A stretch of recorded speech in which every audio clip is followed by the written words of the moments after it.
Hello friends, स्वागत है आप सबका हमारे यूट्यूब चैनल द वैदिक गुरुज में।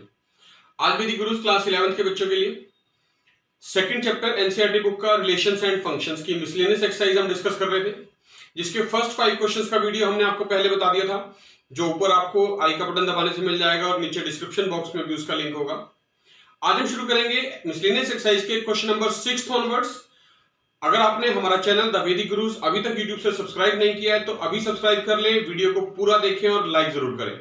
तो आइए शुरू करते हैं मिसलेनियस एक्सरसाइज सेकंड चैप्टर की क्वेश्चन नंबर 6 ऑनवर्ड से। देखिए हमारे पास गिवन है 6 क्वेश्चन में, let f is equal to x comma x square upon 1 plus x square, x belongs to r। ये कोई फंक्शन है, ये x है और ये इसकी वैल्यू, फंक्शन की इमेज यानी fx अगर मैं डिफाइन करूं तो इस तरह से बनेगा कि fx इज इक्वल टू, ये वैल्यू आएगी x square upon 1 plus x square. ये हमें गिवन है स्टेटमेंट में, and this is also given that x belongs to r। जो x की वैल्यू है वो ऑल रियल नंबर्स है, be a function from real number to real number, यानी x की वैल्यूज भी रियल नंबर लेनी है आपने और जो वैल्यूज आंसर आएंगी वो भी रियल नंबर्स आएंगे। हमें क्या करना है, हमें इस फंक्शन की रेंज बतानी है, determine the range of f। तो रेंज बतानी है, देखिए मतलब हमें ये बताना है कि ये फाइनल वैल्यूज जो आएंगी ये कहां तक हो सकती हैं, कहां से स्टार्ट होंगी मिनिमम और मैक्सिमम कहां तक हो सकती हैं।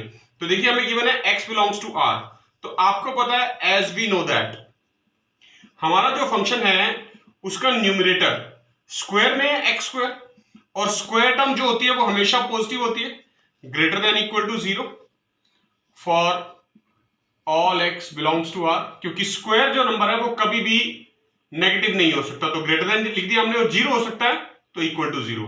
तो हमें ये पता है as know that x square जो है वो ग्रेटर देन इक्वल टू 0 होगा for all x belongs to r। और जो इसका डिनोमिनेटर है 1 प्लस एक्स स्क्वायर, तो 1 प्लस एक्स स्क्वायर क्लियर है एक्स स्क्वायर से तो ज्यादा ही है, तो आप लिख सकते हैं this implies that x square is less than 1 plus x square. X square 1 plus x square से तो छोटा ही होगा, ऑब्वियस है क्योंकि इसमें 1 ऐड किया हुआ है। For all x belongs to r। अब देखिए हमारे पास, हमें पता है कि एक्स स्क्वायर की value greater than equal to 0 है, यानी पॉजिटिव है, और एक्स स्क्वायर की वैल्यू लेस देन है 1 प्लस एक्स स्क्वायर से। तो यानी ये जो एक्स स्क्वायर मैंने यहां लिखा है ये क्या है, ये पॉजिटिव नंबर है, यानी 0 less than equal to x square. तो मैंने ये लिख दिया, देखिए इसको मैंने यहां लिख दिया, इसका मतलब क्या हुआ, x square is always greater than equal to 0 और ये लेस देन है 1 प्लस एक्स स्क्वायर से। ये सिंबल है फॉर ऑल का, for all x belongs to r, r stands for real number. अब हमें जो फंक्शन है वो है x square upon 1 plus x square, ये बनाना है। एक्स स्क्वायर तो आ गया, मान लीजिए देखिए यहां पर ये आ गया एक्स स्क्वायर, तो इसको जो हमारे पास ये इनइक्वालिटी आई है इसको डिवाइड कर देते हैं, हम लिख देंगे dividing through out by 1 plus x square. जो डिनोमिनेटर है हमारा उसी से डिवाइड कर रहे हैं तीनों टर्म्स को। देखिए पहली टर्म है 0, इसको डिवाइड कर रहे हैं 1 प्लस एक्स स्क्वायर से, लेस देन इक्वल टू, बीच वाली टर्म है एक्स स्क्वायर, इसको भी डिवाइड कर रहे हैं 1 प्लस एक्स स्क्वायर से, और ये तीसरी टर्म है less than 1 plus x square, इसको भी डिवाइड कर रहे हैं 1 प्लस एक्स स्क्वायर से। तीनों टर्म्स को हमने 1 प्लस एक्स स्क्वायर से डिवाइड कर दिया, कोई फर्क नहीं पड़ा, यहां मेंशन कर देंगे for all x belongs to r। इसका एडवांटेज क्या होगा, देखिए 0 को किसी भी चीज से डिवाइड करें रिजल्ट हमेशा 0 ही रहता है। लेस देन इक्वल टू, ये जो टर्म है x square upon 1 plus x square, ये हमारा फंक्शन था गिवन fx, लेस देन ये 1 plus x square upon 1 plus x square cut गया, देखिए 1 से, तो 1 आ गया for all x belongs to r। यानी जो फंक्शन fx की वैल्यू आई वो 0 से ज्यादा है और 1 से कम है, तो इसका मतलब क्या होगा, देयरफॉर रेंज आ गई हमारे पास, ये range of f is equal to close interval 0, क्योंकि लेस देन इक्वल टू का साइन है, तो क्लोज इंटरवल और 1 तक, मैक्सिमम वैल्यू 1 से लेस हो सकती है, लेस देन है सिर्फ, इक्वल टू का साइन नहीं है तो ओपन इंटरवल। तो रेंज ऑफ f आ गई क्लोज इंटरवल 0 to 1, यानी मिनिमम वैल्यू 0 हो सकती है इसकी रेंज की और maximum value less than 1, not exactly equal to 1। देखिए 7th क्वेश्चन कर रहे हैं मिसलेनियस एक्सरसाइज का। दो फंक्शंस गिवन है f और g, रियल नंबर से रियल नंबर तक डिफाइंड है। fx की वैल्यू है x प्लस 1 और gx की वैल्यू गिवन है 2x माइनस 3। हमें फाइंड आउट करना है फर्स्ट पार्ट में f प्लस जी, सेकेंड पार्ट में f माइनस जी और थर्ड में कहा गया f अपॉन जी। तो फर्स्ट पार्ट से देखते हैं, देखिए f प्लस जी हमें कैलकुलेट करना है, तो वेरिएबल x ही रहेगा, तो f plus g of x हमें कैलकुलेट करना है। तो अलजेब्रा ऑफ फंक्शन है, दोनों रियल फंक्शन है, ऐड किए जा सकते हैं। तो this is equal to f x plus g x, आप इंडिविजुअली ऐड कर सकते हैं। एफ एक्स की वैल्यू हमें गिवन है स्टेटमेंट में x plus one plus g x की वैल्यू गिवन है 2x माइनस 3। इसको सॉल्व कर देंगे आप, देखिए x प्लस 2x क्या हो जाएगा 3x और प्लस 1 माइनस 3 माइनस 2। तो ये वैल्यू आ गई देखिए 3x माइनस 2 जो है हमारे पास function f plus g of x, यानी addition of two functions. Similarly second part में डिफरेंस पूछा हुआ है f minus g, again variable x है, तो this can also be written as fx minus g x.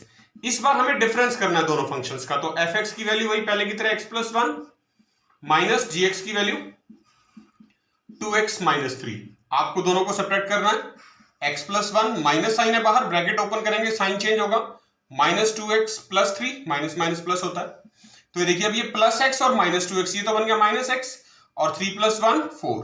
तो ये माइनस x प्लस 4 जो वैल्यू आ गई है, ये difference of the functions f minus g x की आ गई है।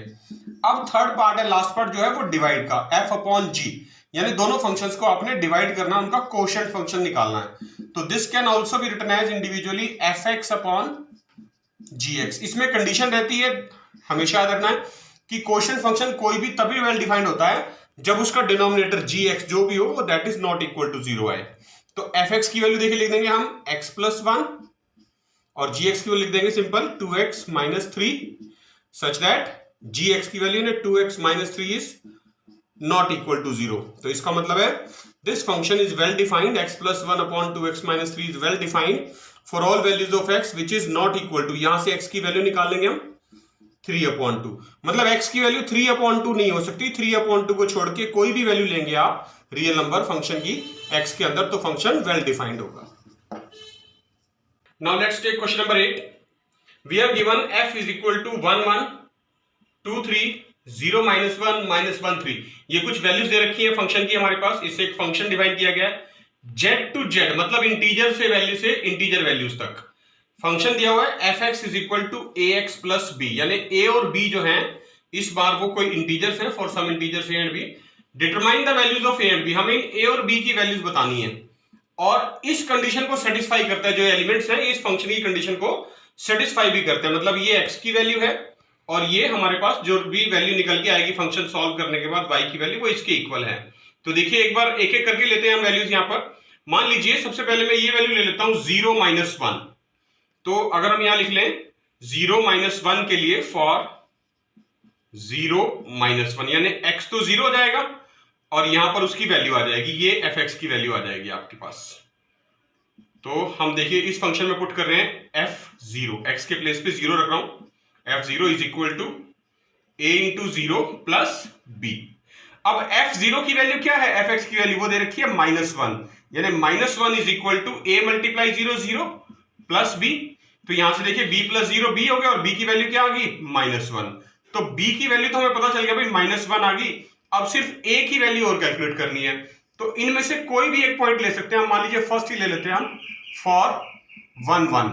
मैंने अगर 1 1 लिख दिया तो क्या मतलब है कि मुझे x के प्लेस पे 1 रखना, फंक्शन मेरा वही रहेगा fx is equal to ax plus b।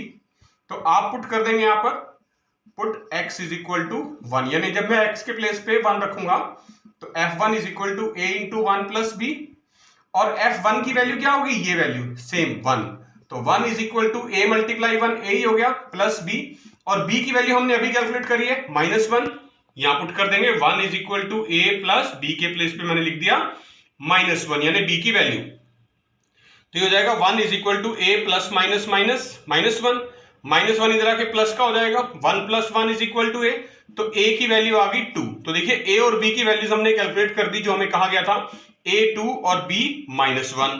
तो देयरफॉर जो हमें फंक्शन fx था उसकी वैल्यू भी आप चाहे तो लिख सकते हैं ax प्लस b की, वो क्या है fx is equal to a के प्लेस पे तो आया 2 यानी 2x और b के प्लेस पे आया -1 है 2x माइनस 1।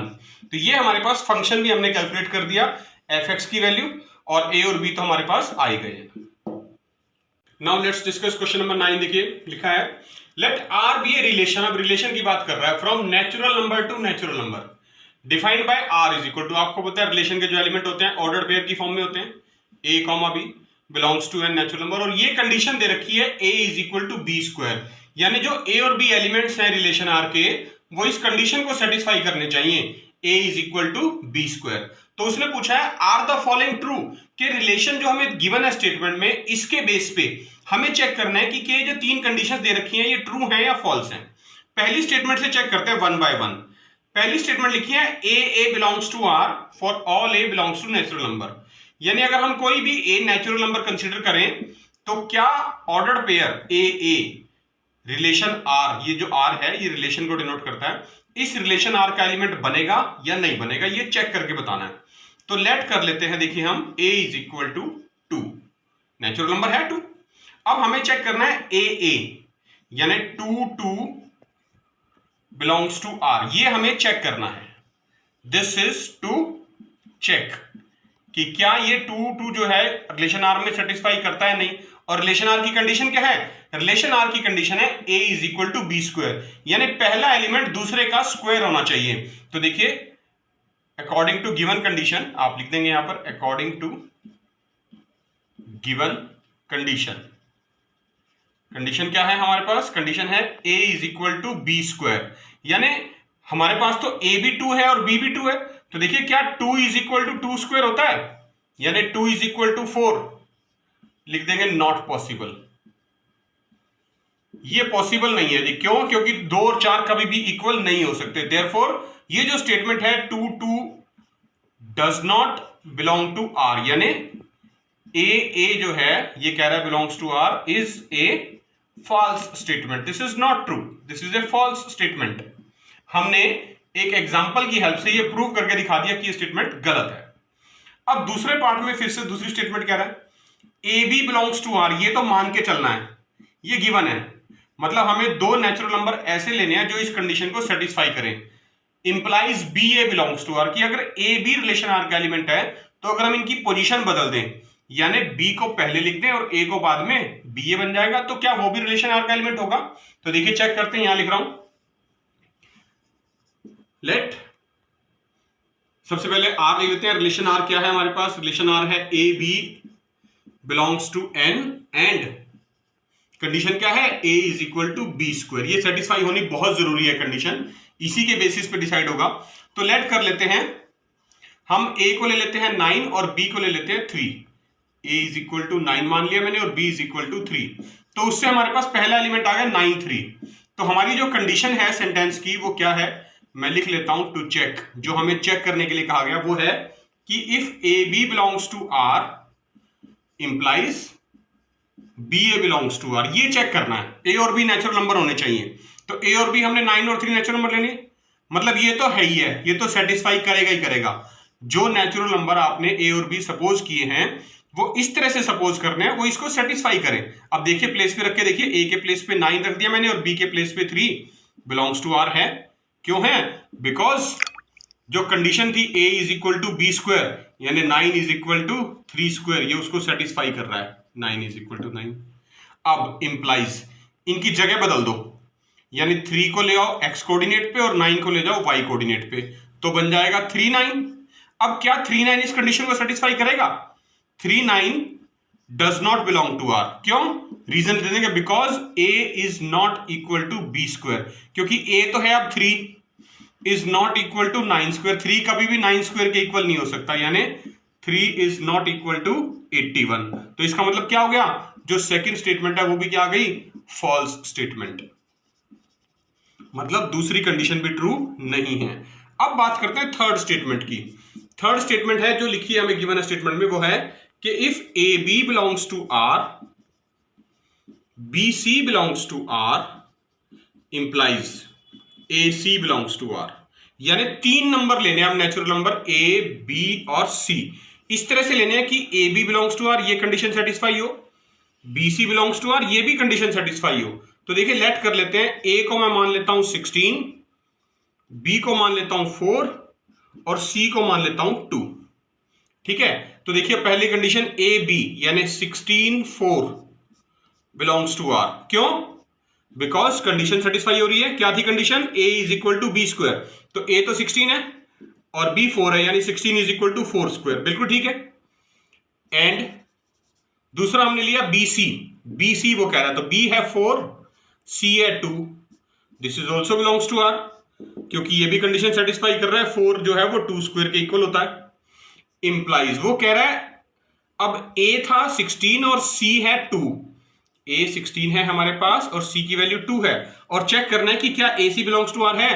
तो देखेंगे AC does not belong to R। क्यों? देखिए 16 2 does not belong to R, ये 16 2 इसमें एलिमेंट नहीं है। क्यों नहीं है? बिकॉज कंडीशन देख लीजिए आप क्या थी, A is equal to b square होना चाहिए, A 16 है और दूसरा एलिमेंट जो B है हमारा वो 2 स्क्वायर, नॉट इक्वल टू 16 कभी भी नॉट इक्वल टू 2 स्क्वायर यानी 4, 16 कभी भी 4 के इक्वल नहीं हो सकता।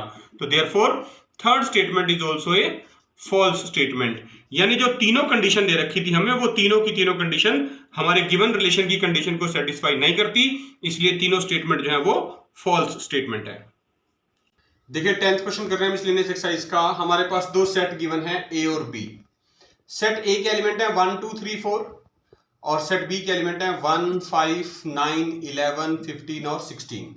एक फंक्शन दिया हुआ है 1 5 जिसके एलिमेंट हैं 2 9 3 1 4 5 2 11, ऑर्डर पेयर की फॉर्म में है।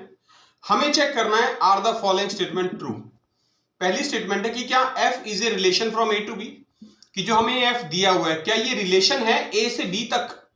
तो ए से बी तक रिलेशन तो देखिए तभी होगा अगर हम इसका एक रिलेशन की फॉर्म में सारे के सारे एलिमेंट्स लिख लें। तो एफ ऑफ हम क्या करते हैं, पहले ए टू बी का रिलेशन के सारे एलिमेंट लिख लेते हैं। अगर ये सारे एलिमेंट उस रिलेशन के अंदर आ गए तो इसका मतलब yes the first statement is true.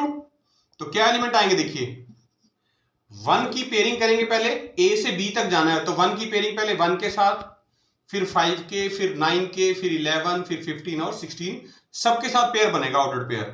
तो लिखा जाएगा 1 1 1 5 1 9 1 11 1 15 और 1 16। इसी तरह से अब 2 की पेयरिंग करनी है इन सबके साथ, फिर से देखिए 2 1 2 5 2 9 2 11 2 15 और 2 16। बहुत आसान होते हैं लिखने पेयर सारे के सारे। अब 3 के साथ कर देंगे इन सबकी पेयरिंग, तो क्या आएगा 3 1 3 5 3 9 3 11 3 15 एंड 3 16। अब लास्ट एलिमेंट बचा 4, 4 के साथ लिख देंगे सारे पेयर फिर से 4 1 4 5 4 9 4 11 4 15 एंड 4 16, राइट। अब ये देखिए ये सारे एफ के एलिमेंट हैं अगर एफ रिलेशन है तो, और हमें चेक करना है f is a relation from A to B. तो हमें जो दे रखा है हमें ये एलिमेंट चेक करने हैं इसके अंदर आ रहे हैं या नहीं आ रहे। पहला एलिमेंट है 1 5 ऑर्डर्ड पेयर, ये रहा आ रहा है। दूसरा है 2 9, इट इज हियर 2 9, ये भी आ रहा है। तीसरा है 3 1, बिल्कुल है, ये भी आ रहा है।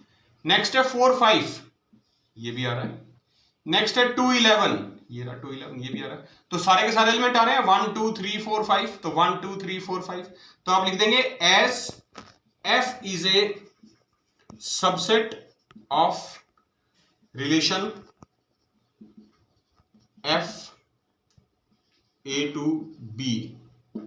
कार्टेशियन प्रोडक्ट था ना ये, therefore f is a relation. इसका मतलब ये एक रिलेशन हो गया, relation from A to B, relation हो गया, हमने लिख दिया एग्जैक्ट, राइट। अब हम बात करेंगे सेकंड पार्ट की। सेकंड पार्ट में पूछा गया कि क्या एफ एक फंक्शन भी है ए टू बी। तो फंक्शन में हमने बताया कि अगर एक ऑब्जेक्ट की 2 इमेजेस आ रही है डिफरेंट तो वो फंक्शन नहीं होता, और ये क्लियर है देखिए यहां पर 2 9 और 2 11। सिंस वी हैव 2 9 एंड 2 11, यानी 2 एक ऐसा ऑब्जेक्ट है जिसकी 2 अलग अलग इमेज आ रही है, 9 भी आ रही है और 11 भी आ रही है। Same object can not have 2 different images, cannot have 2 different images in a function। Function में नहीं हो सकती, रिलेशन में हो सकती है बट फंक्शन में नहीं हो सकती। तो therefore f is not a function, ये फंक्शन नहीं है, रिलेशन जरूर है, not a function from A to B. Relation तो है पर फंक्शन नहीं है। Now let's take 11th question of miscellaneous exercise. देखिए सेकंड चैप्टर की, लिखा है let f be the subset of Z into Z. Z cross Z मतलब कार्टेशियन प्रोडक्ट, इंटीजर।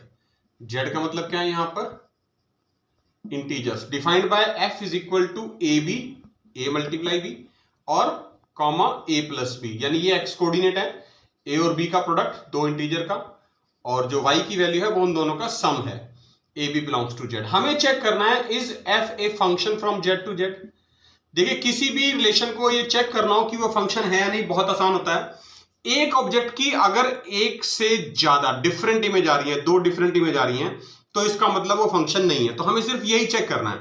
तो इस तरह से लेंगे, देखिए मान लेते हैं let a is equal to 2 and b is equal to 3 मान लेते हैं।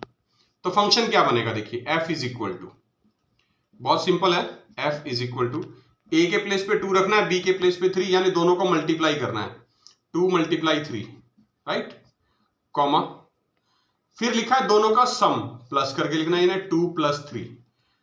तो क्या बनाइए, देखिए हमारे पास ये आ गया, एलिमेंट आ गया हमारे पास, 2 मल्टीप्लाई 3 6 और 2 प्लस 3 5। तो ऑर्डर पेयर के एलिमेंट आ गए, 6 ऑब्जेक्ट है और उसकी 5 उसकी इमेज है। अब हम फिर से लेते हैं, मान लेते हैं a को 6 और b को 1। तो देखिए क्या आएगा, फिर से पहले दोनों को मल्टीप्लाई करना है, a b को 6 मल्टीप्लाई 1, कॉमा, और फिर दोनों का सम लिखना है, यानी 6 प्लस 1। तो क्या बनेगा, ये देखिए ये हो गया 6 मल्टीप्लाई 1 तो 6 और 6 प्लस 1 7। अब देखिए ऑब्जेक्ट 6 है, पहले केस में इमेज आई 5, ऑब्जेक्ट 6 है, दूसरे केस में इमेज आई 7, तो विच इज नॉट पॉसिबल। तो लिख देंगे since object 6 has 2 different images, दो अलग अलग इमेज आ रही हैं जी, 2 different images 5 and 7, therefore f is not a function. f function नहीं है, क्योंकि एक ऑब्जेक्ट की दो डिफरेंट इमेज नहीं हो सकती। फंक्शन चेक करने का सबसे आसान तरीका यही है। तो this means it is clear कि 6 ऑब्जेक्ट की दो इमेज आ गई, 5 और 7, विच इज नॉट पॉसिबल। तो f is also not a function. अब हम देखते हैं लास्ट क्वेश्चन। देखिए इस एक्सरसाइज का 12th क्वेश्चन लिखा है, हमारे पास सेट A गिवन है जिसके अंदर कुछ एलिमेंट्स हैं 9 10 11 12 13, और हमारे पास फंक्शन भी गिवन है f of a to n, यानी सेट A से लेके n stands for natural number तक। डिफाइन कैसे करना है, fn is equal to the highest prime factor of n। n की वैल्यू क्या है, the highest prime factor of n। अब हमारे पास जो नंबर है पहला, देखिए f की n के प्लेस पे अगर मैं ये पहला नंबर 9 लेता हूं, तो 9 की वैल्यू क्या आएगी, हाईएस्ट फैक्टर ऑफ n, यानी 9 के प्राइम फैक्टर क्या बनेंगे, देखिए 9 के यहां साइड में लिख लेते हैं, 9 के फैक्टर बनेंगे 3 मल्टीप्लाई 3, तो हाईएस्ट कौन सा आया 3, तो f9 की वैल्यू आ गई, the highest prime factor of n is 3। दूसरा नंबर मुझे लेना है 10, तो यानी f10 रख दिया। अब 10 के प्राइम फैक्टर क्या बनेंगे, 10 के प्राइम फैक्टर बनेंगे 2 एंड 5, 2 इंटू 5, तो 2 और 5 में हाईएस्ट कौन सा है 5, तो यहां 5 लिख दिया। उसके बाद नंबर है 11 के प्राइम फैक्टर, तो 11 का एक ही फैक्टर है 11, और 1 तो प्राइम होता नहीं, तो 11 ही आ गया, तो इसका मतलब f11 की वैल्यू 11 ही आ गई। नेक्स्ट है 12। अब 12 के प्राइम फैक्टर क्या होते हैं, देखिए 12 के प्राइम फैक्टर होते हैं 2 मल्टीप्लाई 3, प्राइम नंबर तो यही है। इनमें हाईएस्ट कौन सा है, सबसे बड़ा 3 है, तो f12 की वैल्यू 3 आ गई। और लास्ट नंबर है 13 का प्राइम फैक्टर क्या होता है 13 इटसेल्फ, तो क्या आ गया f13 की वैल्यू 13 आ गई। ये तो था फर्स्ट पार्ट। हमें पूछा क्या है, क्वेश्चन में पूछा find the range of f। Range हमने आपको बताया कि जो भी फंक्शन की वैल्यू आती है वो रेंज होती है। तो रेंज ऑफ f क्या बनेगी, देखिए फंक्शन की वैल्यू क्या आई 3 5 11 3 13, ये रेंज होगी। रिपीट लिखेंगे नहीं, यानी 3 लिखेंगे, 5 लिखेंगे, 11 3 पहले लिख दिया है और 13, तो ये हमारे पास रेंज ऑफ f आ गई 3 5 11 13। तो देखा बच्चों आपने, ये थी क्लास 11 के बच्चों के लिए एनसीईआरटी बुक का second chapter relations and functions की लास्ट एक्सरसाइज, मिसलेनियस एक्सरसाइज के क्वेश्चन नंबर 6 to 12। इसी के साथ आपकी मिसलेनियस एक्सरसाइज और ये चैप्टर रिलेशन फंक्शंस कंप्लीट हो जाता है। आपने वीडियो को पूरा देखना है, क्वेश्चंस को बार बार देखिए, अगर समझ में ना आए तो रिपीट कर सकते हैं आप, और सबसे इंपॉर्टेंट बात, आपने इनके नोट्स जरूर बनाने हैं, अच्छे से क्वेश्चंस को तरीके से समझना है और अपने नोट्स कंप्लीट करने हैं। इस वीडियो को ज्यादातर क्लास 11th के बच्चों के साथ शेयर कीजिए ताकि सभी बच्चे इसका फायदा उठा सकें। और हमारा चैनल द वैदिक गुरुज अगर अभी तक आपने सब्सक्राइब नहीं किया है तो अभी करें, बेल आइकन बटन जरूर दबाएं, वीडियो को लाइक करें और जुड़े रहिए वैदिक गुरुज के साथ। खूब मन लगा के पढ़िए। हम बहुत जल्द फिर मिलेंगे नेक्स्ट चैप्टर के साथ, तब तक के लिए थैंक यू।